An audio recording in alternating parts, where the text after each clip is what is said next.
What can I से, मेरी माँ जिंदा होती तो बहुत खुश होती। ईद का चांद सा हो गया हूँ, बाहर कम आता हूँ, लेकिन जब आता हूँ तो कमाल आता हूँ। বলিউড কিং শাহরুখ খানের ক্যারিয়ারে যুক্ত হলো আরেকটি অবিশ্বাস্য অর্জন। দুবাইয়ে তার নামে নির্মিত আকাশচুম্বী ৫৫ তলা টাওয়ারের উদ্বোধন হলো ১৪ নভেম্বর মুম্বাইয়ে অনুষ্ঠিত এক জমকালো অনুষ্ঠানে। আর সেখানে উপস্থিত ছিলেন স্বয়ং কিং খান। উদ্বোধনী মঞ্চে উঠে আবেগ সামলাতে পারেননি শাহরুখ। তিনি বলেন, আজ আমার মা বেঁচে থাকলে খুব খুশি হতেন। এরপর স্বভাব সুলভ হাসি দিয়ে যোগ করেন, ঈদের চাঁদের মতো আমি বাইরে কম আসি, কিন্তু যখন আসি তখন বড় কিছু হয়।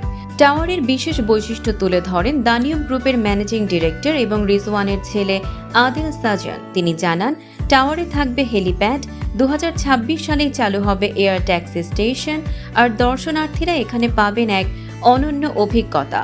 টাওয়ারের প্রবেশদ্বারে থাকছে শাহরুখের স্বাক্ষরযুক্ত ভাস্কর্য, যা ভবনটিকে শুধুই একটি অফিস টাওয়ার নয়, বরং একটি বড় পর্যটন গন্তব্যে পরিণত করবে।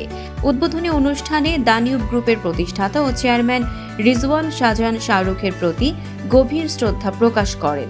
শাহরুখও মজা করে বলেন, আমি রিজওয়ান ভাইকে জিজ্ঞেস করেছিলাম ইভেন্ট কি দুবাইতে হবে? তিনি বললেন, না, আমি মুম্বাইতেই উন্মোচন করতে চাই।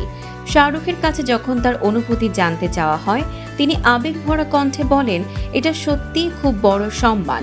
আমি যখন সন্তানদের দুবাই নিয়ে যাব, বলবো দেখো পাপার বিল্ডিং।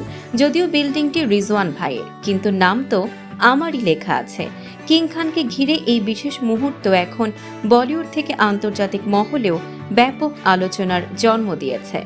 দর্শক, সাম্প্রতিক ও চমকপ্রদ সব খবর পেতে ফলো করুন আমাদের ফেসবুক পেজ CB24 টিভি এবং সাবস্ক্রাইব করুন ইউটিউব চ্যানেল CB24 অফিসিয়াল।